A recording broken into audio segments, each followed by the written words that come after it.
అణ్వాయుధాలు nuclear weapons తయారీలో అగ్రగామిగా Russia దేశం ఉంది. గత 2 ఏళ్లుగా ఉక్రెయిన్ అనే చిన్న దేశంపై యుద్ధం చేస్తూ రష్యా యుద్ధం సృష్టిస్తోంది. 79 ఏళ్ల క్రితం జపాన్లోని హిరోషిమా, నాగసాకిలపై అమెరికా అణుబాంబుతో దాడి చేసింది. 8 దశాబ్దాలు అవుతున్నప్పటికీ ఈ అణుదాడిని జపాన్ సహా ప్రపంచ దేశాలు ఇంకా మర్చిపోలేదు. ఎందుకంటే 1945లో జరిగిన ఈ అణుదాడిలో మృతుల సంఖ్య 130,000 మంది.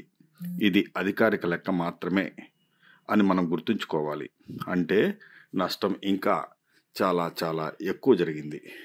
ఇప్పుడు ఉక్రెయిన్పై రష్యా, అదేవిధంగా గాజాపై ఇజ్రాయెల్, ఇరాన్ కూడా పోరుబాటులో ఉన్నాయి. క్రమేణా ఈ యుద్ధ వాతావరణం లెబనాన్ కూడా విస్తరించింది.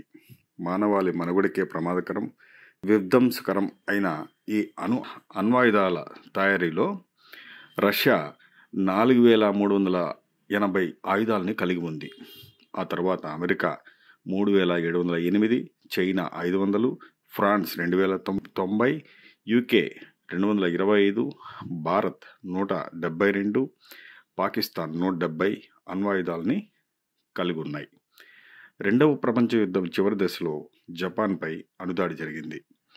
మానవ చరిత్రలో అణ్వాయుధ దాడి జరిగిన సంఘటనలో అమెరికా, యునైటెడ్ కింగ్డమ్ ఏకమయ్యాయి.